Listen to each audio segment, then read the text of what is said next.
that was set up on Titan, one of the major moon that revolved around Saturn, a reptilian base that has large transmitters there that 24/7 they transmit a lot of negative, disagreeable energy and thoughts to the moon, and that they amplify it. Please, who back? Glad to hear your tone. How you doing this evening? I'm doing pretty good. Just getting over this, I guess, a little bug they had going around. Yeah. They got some new stuff they're trying to create in laboratories, too, so y'all be aware of that. I also told y'all that Armageddon is breaking out in the Middle East. You know, that's where it's going to start. And they got some heavy activity going on right now with the Houthis. They say they're state-sponsored by Iran that's been firing at U.S., military and cargo ships in the Red Sea. And they retaliated, with missiles inside of, sovereign territory. Heavy, you know what I'm saying? And they expect retaliation that could manifest in many forms. One of them is just terrorism. That's what they call it, a response, like what they doing to the people in Palestine, knocked out United States bases or even facilities in the U.S. and Britain and, Australia, you know what I'm saying? They got the whole world for a stage. They can strike anywhere, and they say that they have the capability, so they was aware of that when they struck, that you can't just slap people in the face and then get shocked if they slap you back, right? After all, whose territory are they in? It's not like they over here in the United States trying to conquer and control. The United States is over there in their territory, slaughtering people, trying to commit genocide and what have you. Because South Africa filed in the World Court against the United States and Israel and charged them with committing genocide.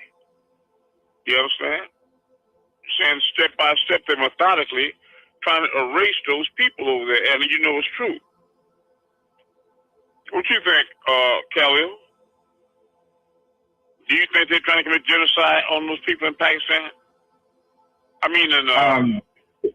Sure, I do. I think so. I definitely do. Because as you really look at it, the history is proven. They don't know no new tricks. They've been doing this for our history. So yeah, I believe that is true. I know, but I think the creation and the creator are just kind of fed up with it, though, And people just and then also, I don't know if you heard of it, but down in Miami in the mall, they said they seen a yeah, that's right. Extraterrestrial, 10 feet tall, right. And they had over 200 cars. There were people. I try to keep my finger on the pulse of the nation, in the world and outside the world. Yeah. But yeah, I did hear that, and they tried to lie and say it was no Area 51, it was a balloon and the test dummy and all that. But I'm saying it's real. True, right. And the United States has Space Force too, Aurora and all that. You got to just do some deep research. You follow what I mean?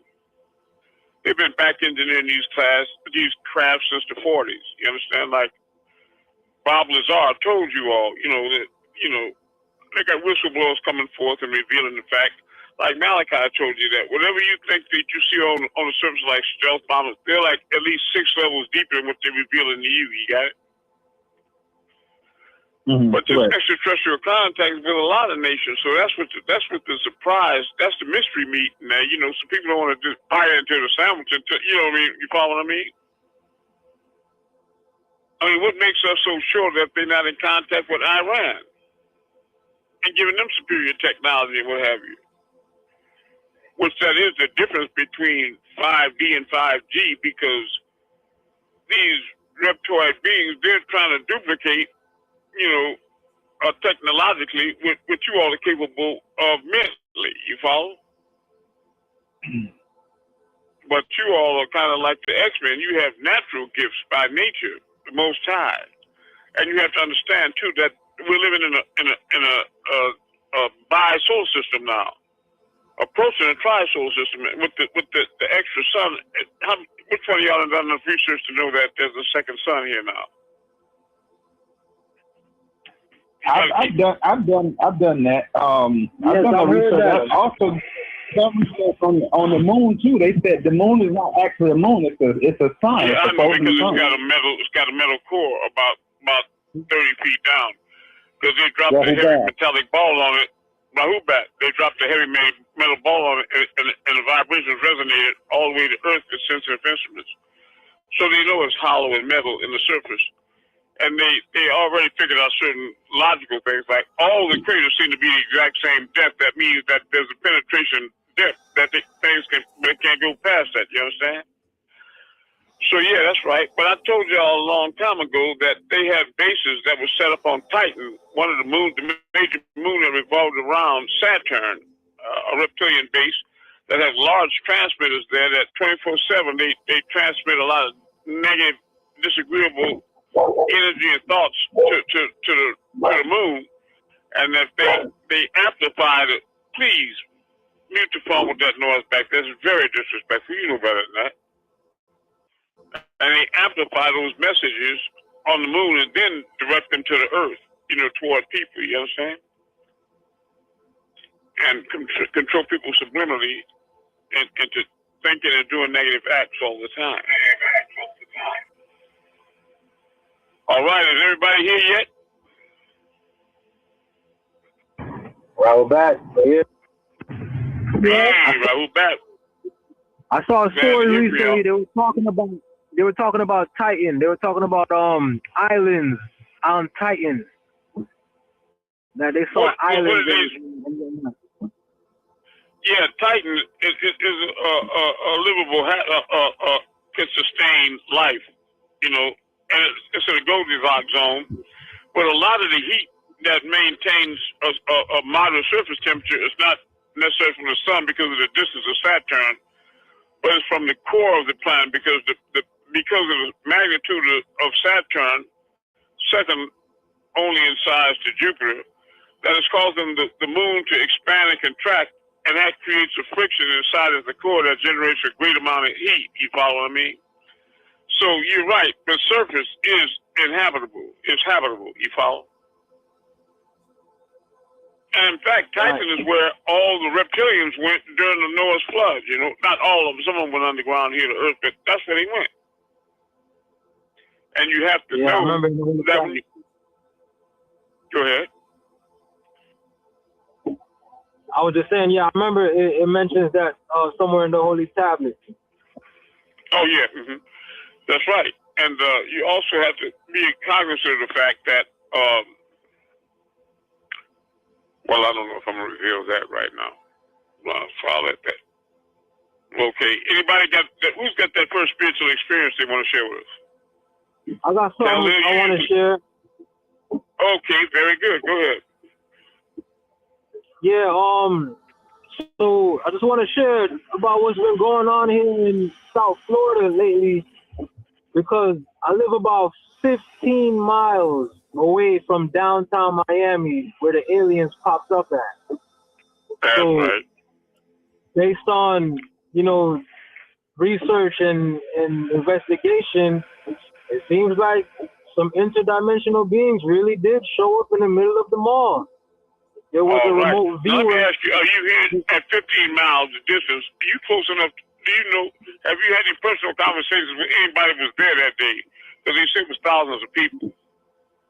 No, I haven't bumped into anybody who was there. It's just not even secondhand information. Okay, go ahead. Go ahead and finish what you were saying, please. Right. A remote viewer said that it was 3 graves, but they weren't your typical skinny type graves. They were about 9 foot tall, and they were kind of thicker and robust. But the people who were there were saying they were shadowy, so they were interdimensional. Exactly. And you all seen the police response. That was I saw them fired. Exactly. So then, of course, people started shooting at them, and then the police came, and then there was also a UFO reported and then the airport was shut down, and then there was also a small blackout, a localized blackout. But to give background to all of this, just a couple of weeks ago, I was at my mother's house, and like I said, we live about 15 miles from the mall where that happened, and we heard a fighter jet pass over. You heard a fighter jet pass right overhead, and then my mother, a fighter jet, like a fighter jet. You know how it sounds on a fighter jet. Scrambling. I probably Yeah. So then my mother and my sister said that they've been hearing them like of late. I haven't really heard them on my side of town. They live more towards the west side of town, towards the Everglades. But I haven't really been hearing the fighter jets. But I heard it that day, and they said that they've been seeing and hearing the helicopters, the Black Hawk helicopters. And my sister even said she saw one of the big Sprite type helicopters, like the 4 propellers that face upwards, the big military helicopters. Yeah, she said right, the Ospreys, right. She's seen one of those recently, and then my mother said she actually seen a UFO. My mother is devout Christian. I've never heard her saying something like this before. She's got motivated to lie, right? She would always turn away from alien shows and anything like that on TV. But she said when she saw this craft, she stood right outside and waited for it to pass over because she wanted to see what it was. And she said it was like a white disc, but it did have red and green lights on it. She said it did have the red and green lights, but it was a white. It was a what? Huh? How close are you to Gulf Breeze, Florida? How close are you to Gulf Breeze, Florida? That's more north. I'm a good 7-8 hours from that part of Florida. Oh, is that far away? Yeah, because the Anunnaki have an underground. The Anunnaki have an offshore underground base there, a large facility too. That's where Ed Walters did a lot of. You know what I'm talking about. Yeah, and then in that movie Godzilla vs. King Kong, they show that there's an underground base in Pensacola, Florida. Yeah. Well, a lot of people don't know, but during World War II, when they dropped the atomic big boy and little boy on Nagasaki and Hiroshima, it wasn't war related. The Emperor of Japan authorized those strikes to try to destroy reptilian bases that were offshore of Japan, too. You follow what I mean? So their presence is heavy offshore in California. That's why you've been seeing so much activity off San Diego with these TikToks and what have you, But truthfully, they're all over the place. They really started coming in higher numbers right after they dropped the bombs on Nagasaki and Hiroshima to thwart the destruction of the earth, folding up the 4 winds before raising the 144,000. So you all are cared for and very high and loved in very high places. So don't default and don't trip. Don't allow your lower vibrations to dissuade you from reaching your goal, which is the only successful goal. But what else is there anything else you would like to share with us about that contact at that outside Miami Mall? Or anything else? No, that was about it. It's been a lot of action here. It's been very cloudy and rainy and cold ever since New Year's. Like they've been covering up the sky or whatnot. So whatever that means. Well, when they cloak in the sky with cloud cover, it's because they don't want people to recognize the shift is happening. But that's definitely happening, and you having a lot of invasive. A lot of people are not aware of the fact that you have over 18 different extraterrestrial species that are walking in plain daylight on the surface of the earth, and they're intermingling with people, and many of them can pass for humanoid. And they're from vast and variegated places. Most of them can shapeshift. You have Pleiadians, Arcturians, you have Syrians. You got a lot of them here. You know what I mean? And they're DNA offspring because they mix with Earth people are so humanoid that they've actually been elected to high places in the country and all over the world. You know what I mean? Even in government and everywhere else. In fact, last year, no, the year before it last, there was something going on Capitol Hill where every time I turned on the news, I don't know who was watching it, who picked it up, but they were always very tall Caucasoid beings standing out there. When I say, I mean 12, 13 feet tall, with suits on, directing the flow of traffic. And then I know that before you all, most of you listening of a certain youthful age, but when I was in San Diego as acting imam in San Diego, I was watching TV, and man, I really was tripping off what was being revealed to me because I was having my first DNA explosions in the 70s, where that I saw, white people, what they call digging holes, and Elvis Presley was the king of that, because they gave you ranks by how many, minorities that you could fill holes with or kill. But they had a big shift in the government then, and everybody, Republicans and Democrats, that were trying to be, compassionate or anything like realistic or truthful, they were being pressured, and it was running senators and House representatives, and everybody was just running out of the Capitol, down the steps, and the news. They're trying to get comments from them. They was just knocking the microphones like, no, and we're not going back. You don't know what's going on back there. You just don't know.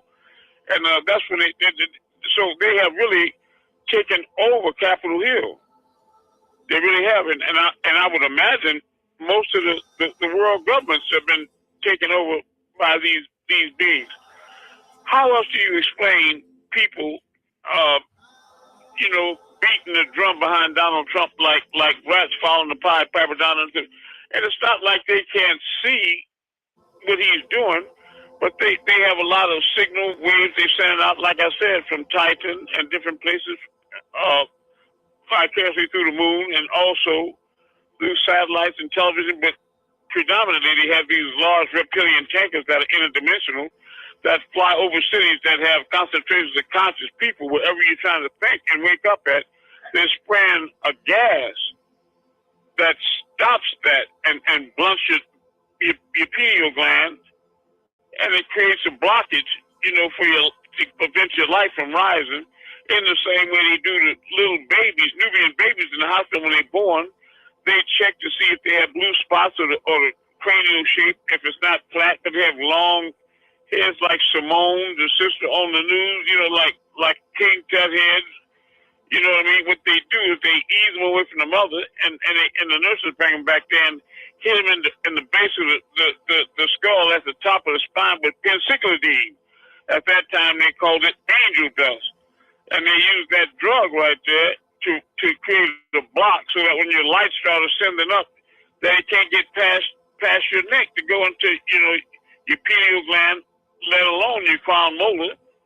Follow? So it's a lot of beings that were scheduled to be, and you melanites, whether you think it's heavy or a little recessive, you melanites are the ones that they're focusing on because they know they want to prevent your rise because the galactic alignment is such that with these two suns, these binary suns, that the waves have intensified, and that's allowing you all to activate at a much more rapid pace. And what's inside of you that's laying dormant is actually God. That's our message to you. It's literally God. And it's time for you to awaken. Now, the powers that be, they recognize you because, see, a lot of these extraterrestrial beings don't have a soul. Let me say it as gently as I can. They don't have a soul, but they recognize the fact that you do. In other words, don't think that when white people that participate in American Bandstand look at Soul Train, they don't know the difference because you would be naive. They know the difference. They may not have a soul, but they can identify the fact that there's something. They know that they don't have that.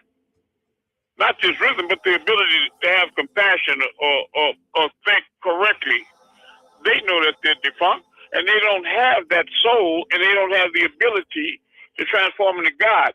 That's why they're in a race to try to match what you're doing technologically, which they could never do that, because when it becomes a battlefield of the soul, you all are far superior and equipped with DNA that when it explodes, you have the ability to do these things naturally.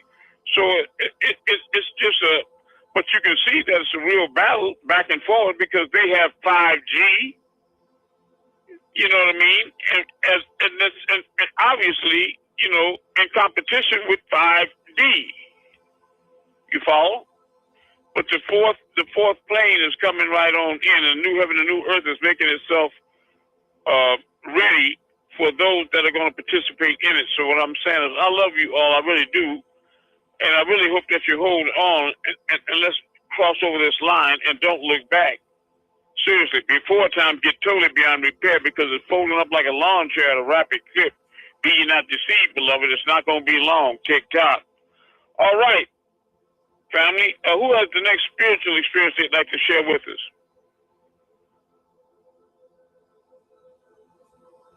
Okay, what is that first question?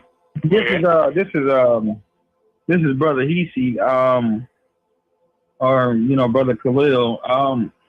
I noticed lately that I've been traveling in the spiritual realm, but I've been around a lot of Nagaru brothers and sisters. But one thing that I noticed, like my dreams are getting more vivid, and I'm starting to feel people touch me. You feeling what? And do what? Can't you? I'm starting to feel I can feel them touching me. Oh yes. Mm-hmm. You feel like people sitting on the bed. You feel like people sitting on the bed and the cover being pulled and stuff like that too. Yes, but more specifically, like if they try to shake my hand or something like that, I can literally feel it. And then one thing I noticed too is like it's like I woke up out of my sleep to hearing knocking, but there's nobody knocking. It'd be like loud knock. They are knocking, but they're knocking inside. You follow? That's interdimensional. So you said they're knocking inside. Yeah, it's interdimensional. You have an inner being. The kingdom of heaven is inside you. The greater reality is inside of you, Khalil. There is no out there. So what's the knocking you hear is actually the reality. And when you go through the door and don't see anything, that's the illusion. That's the deception. You follow? Yeah, I don't get up. I stay in the bed. I just stay right in the bed. I'm not going to lie. I was afraid to go see. You understand? Right, correct.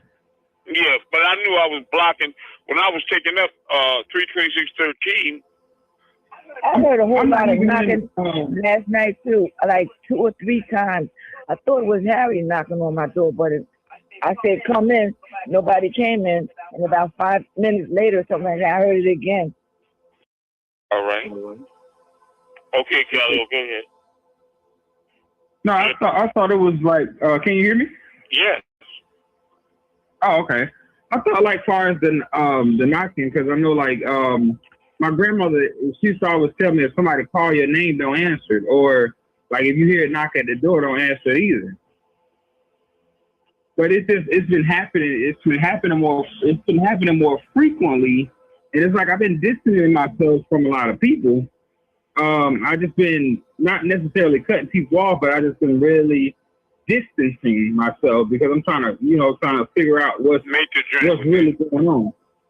I'll tell you, well, we're going to enhance your journey is to change your diet and eat a lot of spirulina, chlorophyll, and things like that. But more and take melatonin at night.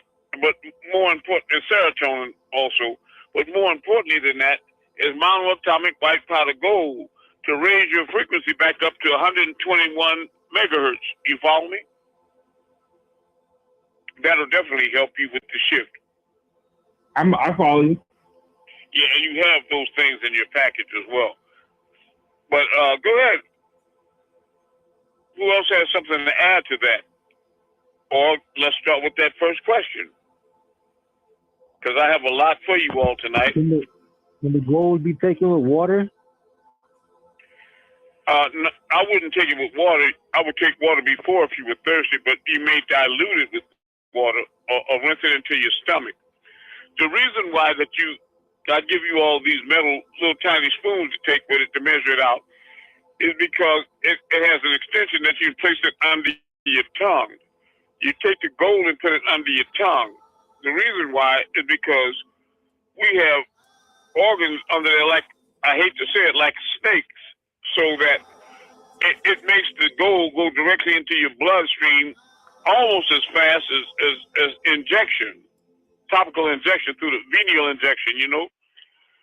So what I mean, if you put it in your mouth and drunk water, you don't want to rinse it down into your stomach. You know what I mean, Katat? Yeah. Right. Yeah, the thing is to get it into your bloodstream, right? And it'll help raise your vibrations up. Before you have meditation or visualization or any kind of contact with divine, or you meditate to make the journey within, or you come to class especially, or you want to perform something like moving stars or reading people's aura or any spiritual exercise, you would take monoatomic white powder gold first. It's nothing that I would do every day. It's too expensive to do. But, if you thinking about it socially, if you had an appointment with an attorney because of some serious matter, and they were trying to be flippant, you would take it in there. And when you come out the meeting with the attorney, they would be wondering what the hell just happened, because you would be vibrating on a frequency where you would basically tie their mind in a knot and throw it over the fence and walk off. Ears ringing good. But who's got that first question then? I'll tell y'all a odd thing that you can do. Not only is it that you can guarantee that the shift is real, if you're in a climate, a place where there's snow, go outside and make a snowball, and then try to light it on fire with your Bic, and you find out that it won't melt or burn. It'll just turn black like that styrofoam. You follow me? And you can look it up on the internet. It's really real. But if you're not in a temperate zone where there's snow, just listen to me good. Go outside and dig up a shovel of dirt, right? Not in the high traffic area, but you don't have to be going to the mountaintop where it's secluded. But I mean, just dig up a shovel of dirt, get a high-powered magnifying glass, and look at it under bright light, and you see a lot of life in there, activity. And if you increase the magnetism, like with an electron microscope, you'll actually see beings, socializing beings.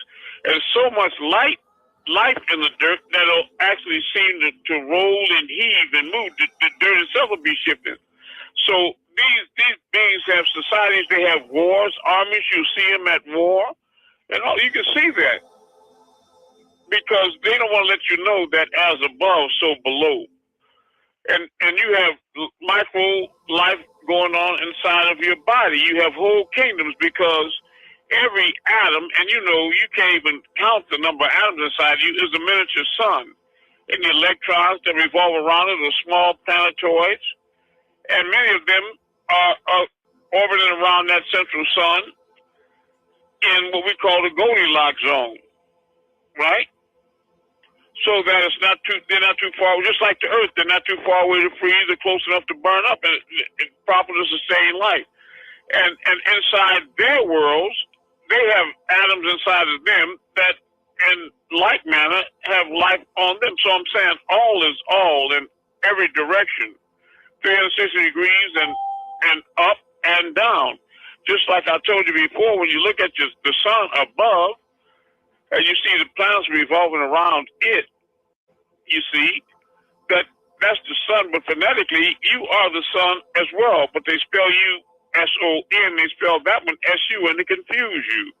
But when you look below at the atom, when you were in school, and the teacher drew the atom on the chalkboard along with the solar system, you saw you recognized automatically the similarity. You say it looks like the solar system, or the atom of, you can see the similitude, because it is the same as above, so below. And the quark, the father of energy, which is the star in the center of the atom, is giving life to the electrons or the planetoids that revolve around it, you see. Now, they call it atom, but they spell it A-T-O-M, they spell U-A-D-A-M, atom, to confuse you again, like sun and sun. But you also have just like the solar system above, you have a solar system, they call it a solar plexus. And you also are aware of the fact you have an internal sun. I also want to slip in between the folds of your mind that you have two brains, not unlike the octopus that has 9, because they have one central brain and one inside of each tentacle that thinks independently. But you have another brain in your solar system. That's why you get gut feelings and you get a gut thought, a visceral thought. When people ask you how you feel about something, I had a gut feeling that, I can feel it in my guts that to stay away from that person. It was just something I felt, So just be aware and research that, But the solar system inside of you is your solar plexus, and you have a circulatory system that revolves around that. And instead of planets, you have planes, right? And if you take the ET off the planet, that's just planes, and that's plan extraterrestrial, plan ET. You follow me? So all is all, and as above, so below. But it's even on every scale. I mean, like I said, even in a shovel full of dirt, you can see whole societies, in cities and armies at war. You can see little deities like Thor. And all of these tiny individuals have the capacity to evolve into beings like you. Be aware of that. So what are you evolving into right now? Because you're eternal beings, and there's no limit to what you become or can become. It depends on the direction of your evolution, if you are indeed evolving. But I digress, because the majority of people, 999 to the fire, just one to the garden, they are spiraling downward. And you need to know, too, that most of the extraterrestrial crafts that you see out there are really interdimensional crafts. Are you hearing me? They're not from outer space, they're from inner space. In fact, many of them are from right here. They just live in different dimensions now, like Lemuria and Atlantis. You see, when you look at ancient aliens and archaeological documentaries, and you see old civilizations like Angkor Wat and Egypt and Pumapuku and what have you, and because they've, disconnected your pineal gland and you've had to fall and you've gone to sleep under this hypnotic spell, you can't remember, even though you see your pictures on the walls of the pyramid, that it was you that built them. You wonder about these things. But it was you that built them in the past. And those of you that are witnessing these old ruins right now, walking on Earth, trapped in 3D, I hate to tell you, but you're the ones that got left behind. You're the ones that got left behind. But certain tribes like the Maya and whatever, they made the ascension. The great timekeepers, they made the ascension, and they're no longer here. They're on higher planes. But thank God that many of these ascendant beings were compassionate enough to recognize your condition and to come back. They volunteered to come back. Just a minute. As star people, come back here to try to help and pull you out of this before it's too late. For those of you that would understand, but it's like you said the last time you were here, Khalil, these are the fallen angels. You follow me? And they fell not from the sky, but from building pyramids down to picking cotton. And don't think that's any less of a fall. I mean, that's a terrible fall.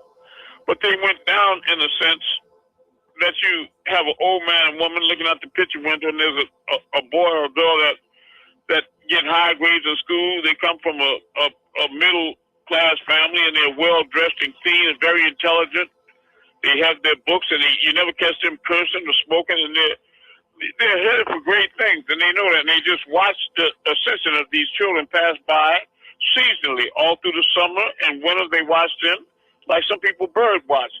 But then one day they start recognizing that they become a little more unkempt and keep bad company, and they use swear words. They smoking cigarettes and lint in their hair.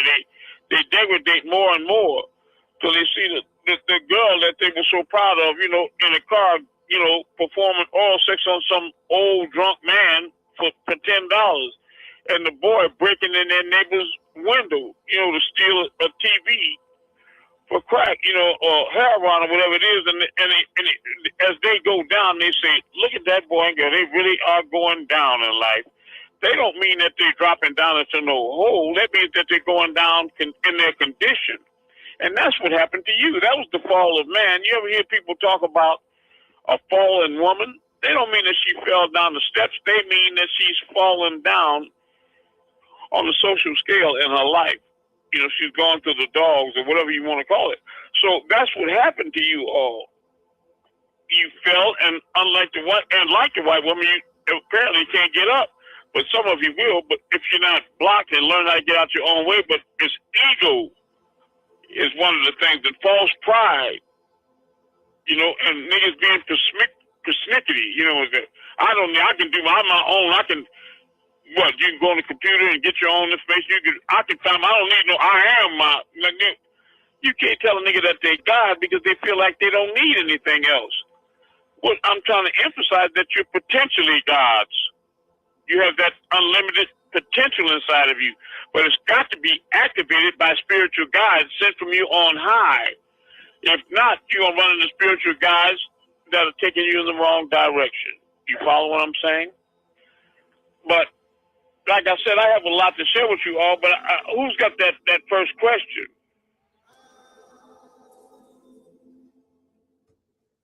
I got a question. How do you effectively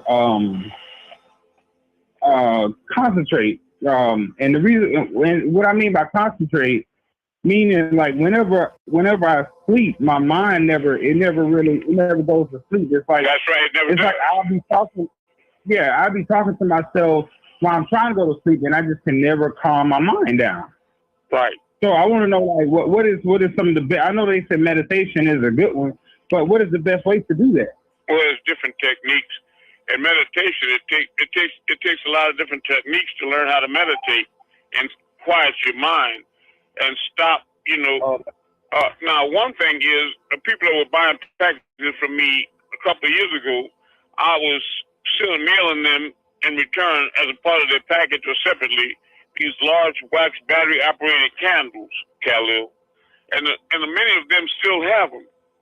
Now, what I'll have them do with those is I sent those to them so that when they meditate in the dark, they could just focus on the blaze. You understand?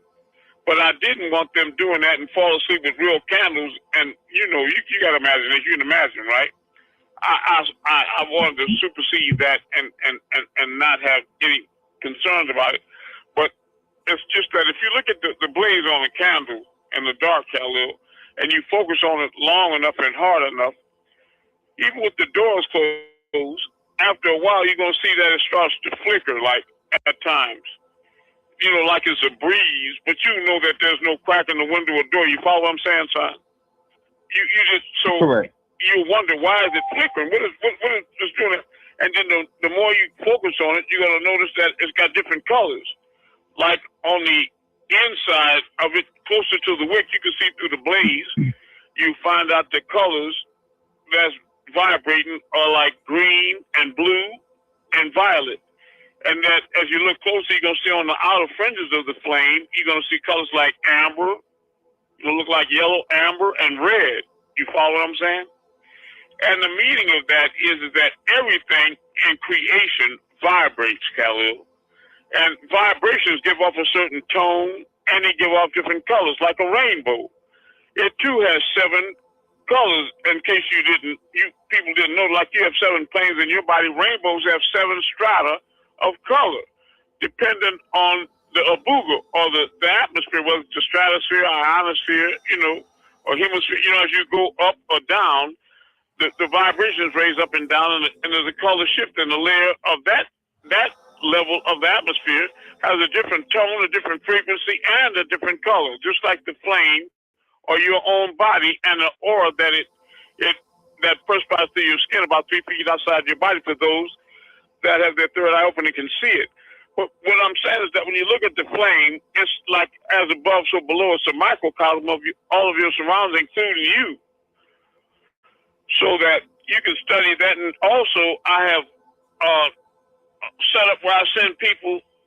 I tell them to go, Khalil, write it down. You get a big 6-foot piece of this 6-foot long, this, what do you call it, construction paper that's black, a jet black piece. All of you listen, write it down, and get a bright yellow piece that's, like 3 or 4 by 6, right? And you take that jet black and that bright yellow, and you take them to the place you're going to meditate in, and you take them horizontally, end to end, so that you have a black square and a bright yellow square, probably about 3 foot by 3 foot. And when you butt them up against each other, you seam it with clear tape and then create the border. And it'll look like the blackboard that you looked at in elementary school the teacher was teaching on. You follow me? Except that it's only half black and the other right half is bright yellow. Then, Khalil, I need you to go to, if you want to go to a Walmart or something, but they don't cost that much, but I will go to a thrift store or something and get those old lamps that you know what I mean, something you could bend the neck any way you want. You know what I'm talking about? You know what I'm saying? Sure, I do. Yeah. And then get you a 200-watt light bulb, white light bulb, right? So that when you're sitting down and looking at that board on the wall, the black and the yellow side, you take that 200-watt light bulb with a lampshade to keep the glare from out your eyes, but keep the top open, and you point it toward that yellow half of the board on the wall. Then you take your hand, Khalil, and put it up in front of the light so it can project your shadow onto the bright yellow board. Are you following what I'm saying? Correct, I do. And you stare at your hand and at your shadow, the image of your hand on that bright yellow board. And then after maybe 10 minutes of just visualization of that, you hurry up quickly and move your hand and the light bulb directed toward the black side and keep your hand in front of it, and then you see your aura on the black board. You understand me, Khalil? I understand. You see your aura. I'm just telling you something that's a fact that you can do to meditate. And I don't know if you were in this class, but I told you all, Khalil, to visualize the sun burning in your chest, because it really is one there. If you don't believe me, look up spontaneous internal combustion. There's a fire inside of you. That's why when you inhale oxygen, which is flammable, and exhale carbon, that's proof of a chemical fire burning. Or when you burn calories, yeah, so all these things I'm telling you will, but I would like you to visualize when you meditate a bright sun in your chest, son. And then imagine that you can see a full moon right to the left of it. And with your eyes closed or open, whichever is easiest for you, preferably closed, imagine and visualize this full moon moving closer and closer to this very bright sun. You follow? And then watch the moon move into the sun in your chest with your mind's eye. But know that the moon is time and mind. Are you following me? And the sun is God and timelessness. Did you hear me? I did. The moon is mind and time, and the sun is God and timelessness.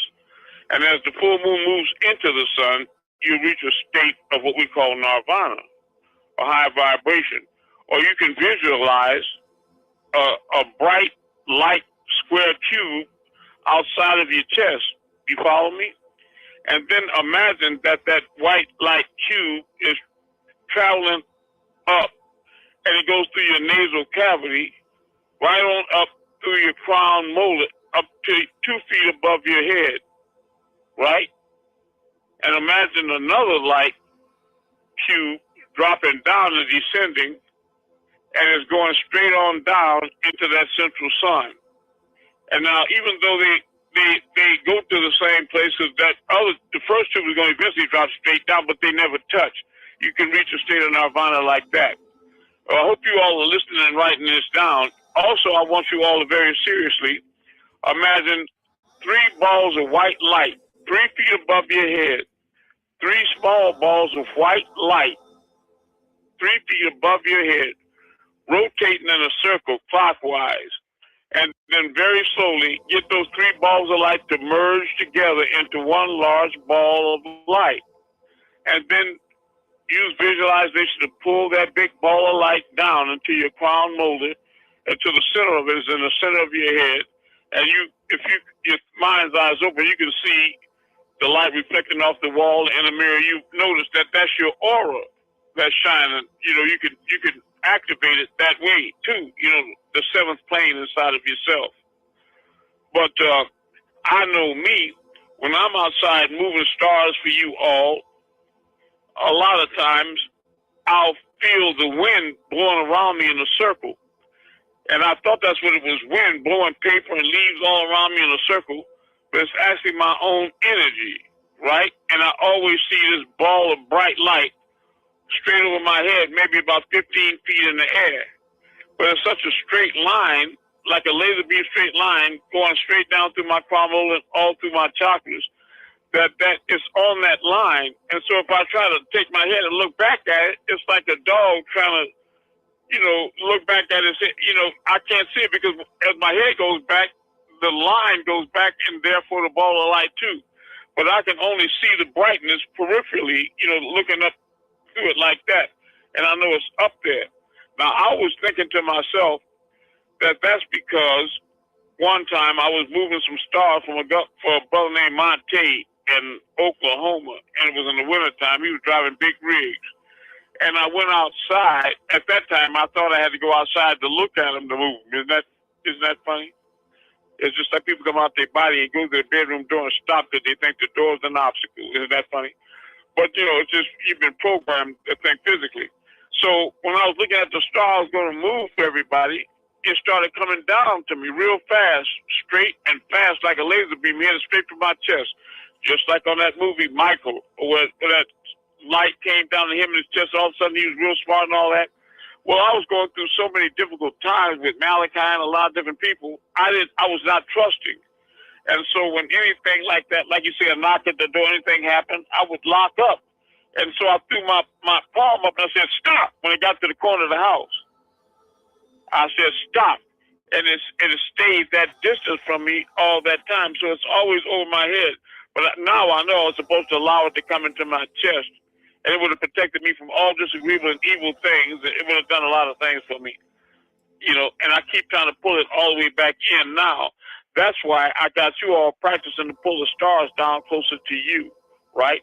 In addition to the fact that I remember one of the times I was taken up at least 3 times, but it was the Lord Enki that was out there. I saw him, and this was not, in a spiritual state. It was just really happened. It was a real big, bright star is what I thought it was, but it was brighter than the rest of them. And it started coming closer and closer. And it was magnified. It was so piercing bright. I was wondering why it didn't make my eyes, hurt my eyes. And then the closer it got, I started seeing there was another smaller star revolving around it, you see. It was another small orb revolving around it, both of them extremely bright. And they came closer and closer until where I was absorbed inside of the orb.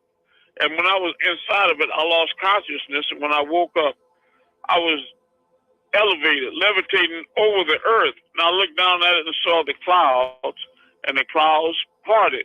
And I could see the surface. And there were 2 opposing armies, one extraterrestrials, and they didn't look humanoid, but they were dressed in black with black vests. And then the ones on the left were, earth beings, the earth army, and they were running into each other. But I'm telling you, from what I saw, earth minds, it was a fight. You say, when you go out there, what you doing? I'm practicing. You better go out there and practice. You're falling down. Because when I come out there to start the fight, I'm going to hit you and you're going to hit the ground. That's the fight. It was just like that. The extraterrestrials was tearing their ass up, and it was like they were helpless, like when they see Go Fast or TikToks and the Navy jets report that they moving so fast and doing the type of tactical maneuvers that is impossible to calculate, that if they wanted to do anything to them, they say that they'd be told there's nothing they can do. Nothing. Completely out of control. You follow what I'm saying? These magnetic, atmospheres they create around themselves, they can run through the air and space and water at the same speed, because they nothing is touching them. They're not directly going through the atmosphere of the water. They have a magnetic gravitational field around them, so they always travel inside their own atmosphere, their own environment. So they don't sense friction or anything like that. But let me tell you about you all as gods. That's a lot of heavy technology with these UFOs, but that ain't shit compared to the power of the mind. You understand? These crafts, if they can move at light speed, 186,272 miles a second, which means that the circumference of 24,000 miles, that light can revolve around the Earth almost 8 times, beep, in a second. You straighten that line out, that's sugar booger, baby. That's getting it. That's getting it. That's getting it. You understand? And light traveling from the sun at 93.8 million miles away takes 8.5 minutes to reach the Earth. So when you get up in the morning in the dark and wait for the first rays of the sun to strike your eyes, it's actually been in front of you for 8.5 minutes before you actually saw the light. But at 93.8 million miles, that's getting it, baby. It takes 8.5 minutes for light to reach the Earth from the sun at that dazzling speed. But now, I want you to ask yourself, if I ask you right now, Khalil, to visualize the sun in your mind, how long does that take? 98.5 minutes, right, son? So merge with God. Let me tell you something as sweet as I can. Fuck extraterrestrials. Be God. Transform into God. Don't be stupid. Damn niggas, peckerwoods, and extraterrestrials. Merge with God. What you want to be is God. You want to be an ascendant being. Merge with all. All can. You can. You understand? How do you think I moved the whole creation for everybody with my mind inside a dark bedroom, Khalil? You think that's technology or is that God power? That's God power. That's what it is, and that's what you want. Because they can't even move the whole creation. They can't even move the whole creation with no kind of technology. Am I right? Yeah, you right. I know it. Not the whole creation. It ain't happening. Because I was thinking like pitch black, like triple dark. Say it again. No, I said I sleep in pitch black, like triple dark. You have to. Mm-hmm. A lot of people say they're afraid of the dark. That's negative programming. But the truth of the matter is, you know how if you're in jail, people always complain about, turn that light out. What? I can't sleep. Turn that light out. Right. People are not afraid of the dark, son. They're afraid of the unknown because they can see what's in the dark. So people that turn on the light is so they can see what's there. That's all. It's the unknown they're afraid of.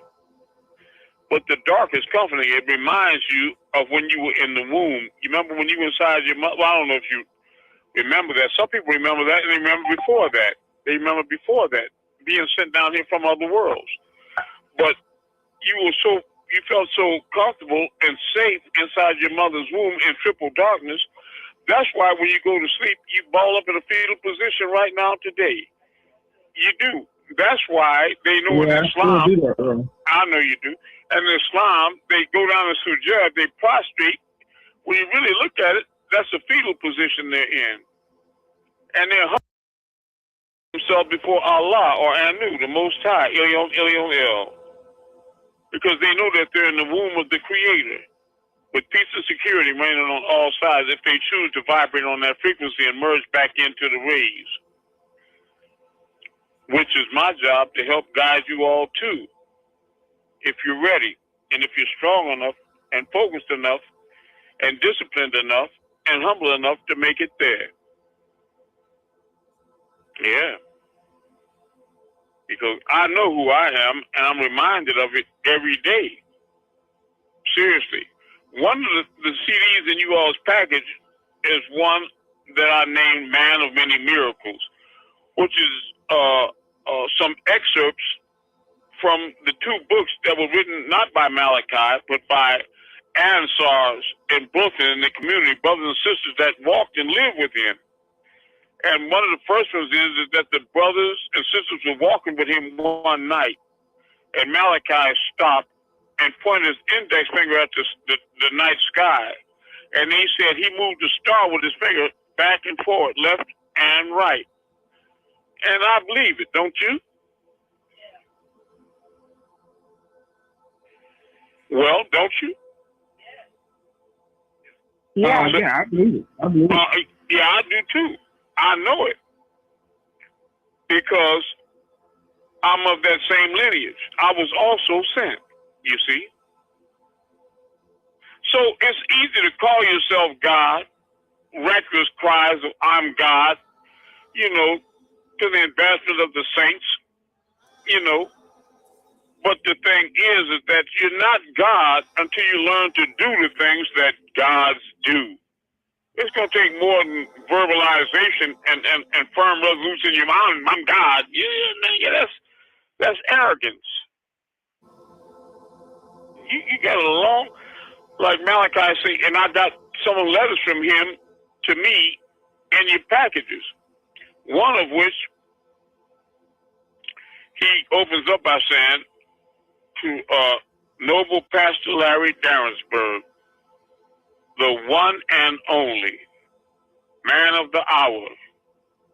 He said, these are the days that were spoken about in the mother of scriptures, with the cries of blistered cities and what have you, but nobody will help. They won't help. He said, but you and I have taken that long walk on that short path. You understand that? Listen to Egyptian Ma'at, he'll tell you more. You and I have taken that long walk on that short path. And now that our hair is silver and our eyes are dim, you and I have the power to lift a stone with our mind, the dome of our temple. Now, I looked at and studied ancient civilizations for a long time, and there was something about Angkor Wat that attracted me. It was on top of the main palace. They had all these round dome-shaped structures, and they said they use them for meditation, and they called them, what did they call them? They have a name for them. But it was the same name that we call Sham. The same name we call Sham, or celestial vehicles. That beings take flight, and they would go and meditate and raise a stupa. That was the name. That's the name of. Look it up, stupa. And we call extraterrestrial craft stupa as well. Sham, stupa. And so I know when people are around me, you know, they live with me, like the people here with me right now in this room, they'll tell you, you know, when I'm outside at night, sometimes I'm teaching people in the yard until the sun drops and it's pitch black outside. And sometimes, what do you all see?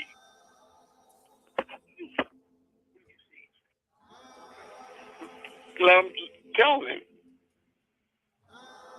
I saw his whole body light up all around his head, and a big light up all around. He was sitting in a chair here that evening, and his whole body lit up, sitting in the chair. So I said, Amun, I said, his whole body is lighting up, is lit up. So he said, that's me. Well, Harry was not out there with us. He was in here when he came out of the house. I said, Harry, look at Amun and say what you see. So Harry said, I see a bright light all around him. Mm. So then a little moment later, I saw like a side right above Amun's head. a flashing light. And I said to him, did you see that? It was like a tail or something off of a star, I think. And I said to him, I said, did you see that? And he said, yeah. That's me. Some of y'all see that bright light flash when I'm moving a star or the moon. You say, I see that bright light, something bright flash. That's me too. That's energy. Now, what did you see, Hotep? Well, I bear witness to that because I remember one night we was out there and I looked up and I seen her. What you talking about when you saw me? He had that white light around his head. I didn't get out there fast enough to see his whole body light up, but it was around his head. You know what it was like? Imam Isa visits Egypt. When you see that picture of Imam, you can see an aura around his head. Well, that light right there is your crown. Listen to me. That's another word for a sham, is your crown. That's the light vehicle that you use for the Markaba to take flight. That was me inside the Markaba when I was coming down on the Aqsa Masjid in Jerusalem in 2011. Look it up on YouTube as a bright light. And when I got right over the surface of the dome, then I shot back up through the seven heavens faster than light. And everybody, oh, you know. So that was a sign of the return. You know, so what I'm saying is that many of you people were there to help in the construction of Atlantis and Lemuria. You know that because their civilizations are 100,000 years in advance of Earth. I've seen myself on my craft before. Some call it S-Star, but the good ship Jesus. I've been on the Messiah Star, a craft, and I was laying down in bed with a sister, my mate. She's always with me, and I got up out the bed, and I started walking barefoot into this real bright lit room, intense light, that UFO light that should, but it's a soft spiritual light. It don't make your eyes water. But I turned around and the whole big giant wall was a big clear mirror in that bright light. I could see myself. I was a light brown, very shiny, untraveled, a very neat, extremely white, like long gown, ankle length. And I was young and vibrant, and I could look at myself and see that I was so advanced that it's so far above this three-dimensional being that's back down here that you could describe it kind of like the pictures that they have in Christianity of Jesus dropping down in the pits of hell to save people, and he's got one foot pointing straight down and the other one kind of bent up to his knee, and he's dropping down in his white robe, going over his left shoulder like a toga or something. But this stuff is really real. You all are crafts. You all are ships. Okay, it's 504 here. Yes. It's 504 here. 774, yes. Are you here? 712, are you here? 712, are you here? Yes. Did you just come back? Did 712 drop? No, I've been on the line. Okay, very good. I know you told me. I just came back. Okay, I love you. What happened? The class dropped? Brother, did the line drop? Yes, it's there. On the bed. Okay, now, you told me, you emailed me and told me you had a lot of questions. Now's a good time to start unpacking some of them. Because I can go on forever. One of the questions, can you hear me? Yes, I can. One of the questions I had was, you stated that we need to be able to come out of our bodies at will, do the out of body. I told you that Malachi said that, but I concur. Okay, so my question is, I guess it's similar to an out of body when people have the near death experiences. Can you explain that? Yes. And say a person again is in a tragic accident, and they see an 18-wheeler rushing toward them and an inescapable head-on collision. They both doing 80 miles an hour.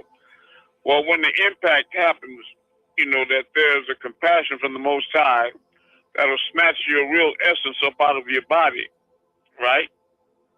And then when the ambulance and what have you get on the scene, they of course rush your mangled body to the hospital, usually the ER, to surgery. And people describe, you know, that they were floating on the ceiling, looking down at their body and the doctors in the room, and they could see everything and hear everything they were doing, but they were just watching. It's similar to when in the old days you used to get a gas to anesthetize you called ether that vibrates very fast, Ethereans, and it makes you raise up the real Ba and Ka, the real Trinity, which is the essence of you, raised up out of your body because it's vibrating faster, and you ascend up and watch them operating on your body, and they can chop your leg off with an axe. You can't feel it because you're not in the car. You're not in your body. You got it? And then after it starts wearing off, you slump back down the etheric.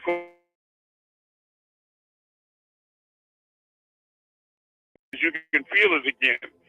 Well, and yet that experiences is the same thing, because death and sleep are brothers and sisters, believe it or not.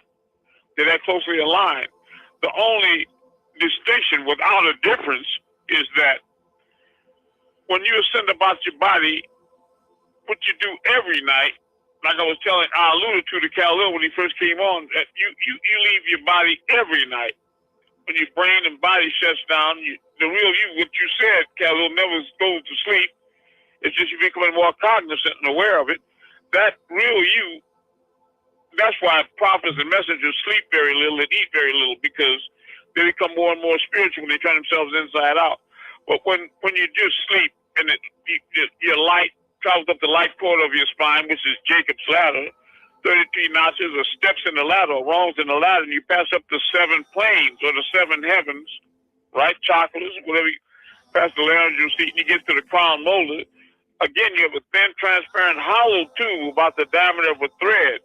That light raises up in vibration inside the temple, the real temple, placed on the side of your head next to your ear, causes it to expand and to open like a woman dilating to give birth, right? That etheric cord is like the umbilical cord. And then you travel out of your head into that expanded, transparent tube, and people looking at you with a spiritual eye open can see that light around your head. That's your crown, your sham, your stupa. And with that Markaba, you take flight like a sham, and you start feeling like you're flying and floating in a dream. It's not a dream. It's astro flight. And you're traveling in the past, the future. It knows no bounds, through the walls and into India, like you and Anukas alluded to. And after you get through accomplishing and doing all the things you want, then you remember your body, you start sliding back down the tube, pop back into your head. And a lot of people, like you say, they try to, as soon as their eyes open up, they want to start getting physical, and they try to move and they can't. They feel paralyzed, and they think somebody, a witch riding their back, what the old people tell them, or holding them down. But that's called sleep paralysis. You have to be asaburu, patient enough to allow that light to travel back down the light cord of your spine and get properly reseated in the solar plexus. And in order to be able to trigger through your nerve ganglia electrical impulses to make muscles expand and contract in certain ways, you can start moving your fingers and your hands, and eventually your toes and feet, so you can stand up and operate that body again. Now, with death, the only difference is that when you raise up the same thing, you leave outside your body and you flying around, but the elders come and cut the cord like they do in birth. So the baby can't re-enter the womb and go back into the mother. So you begin a free and independent life on another plane. It's called Kabdak. You ascend one plane after you keep ascending. That's what you all are created to do, to keep ascending until you ascend and merge back into all from which you came. Are you following me? But let me say, don't be afraid to sin because you don't want this experience to end, because there are more worlds interdimensionally, and just on this one 3D, you got so many galaxies and universes, parallel universes and planets and suns. You got billions of stars in the Milky Way alone, and most of them have planets revolving around them, and there's countless ones of them that have planets that revolve in the Goldilocks zone, so that they not too close to that sun or star to burn up or far away. So they have life, intelligent and otherwise, orbiting around, and you got more stars than you got kernels of sand on every beach in the world and under the oceans and in every desert. It's a lot of them out there. Now, I'm not even talking about interdimensional planes and different things. But what I'm asking you, if you know, how many of these worlds do you think you're going to visit on this journey you're on? Somebody answered. Endless? Millions? I don't know. No, not millions. You're going to visit every one of them. Every one of them, right? Wow. That's right. Yeah, everyone. Everyone. So don't be scared that you're going to be running out of experiences. I don't want to rush back into to all and merge back, because then I'll forget who I am. No, you won't. No, you remember who you are, what you everything. You take it back with you. But the thing is that you have to understand that this universe, on this side of the wormhole, is one of 7 universes, and it's the smallest of the 7, and it's centrally located, and it's surrounded by these larger universes. And every one of them had a big bang, so they're rushing away from the center, and they're all expanding, including this one. And as it expands, and the others expand, eventually, very soon, the edges or the borders of them are going to touch. And when this universe hits the edges of the other universes, it's going to repulse or repel and go start shrinking back down, all the way back down at that tiny little nook that it was created from in the Big Bang. That came from out of, and you listen to Count Them Not, the first Patarak by Panabab Yanun, also in your packages, Count Them Not.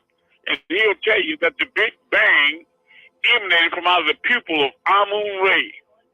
It came from out the pupil of my eye, so let me tell you something. When I moved the whole creation, it's not a joke. Don't kid yourself. You're in the presence of divine, and that means that you've been chosen. Run with that. But anyway, when it goes back into that nectar, then everything that you call reality in that universe becomes oblivious. It's no longer.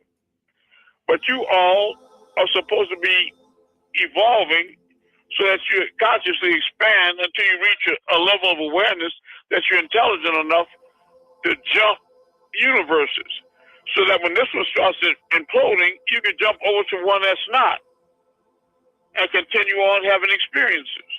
Are you following me? Don't get left behind. It's going to be painful. Don't be arrogant.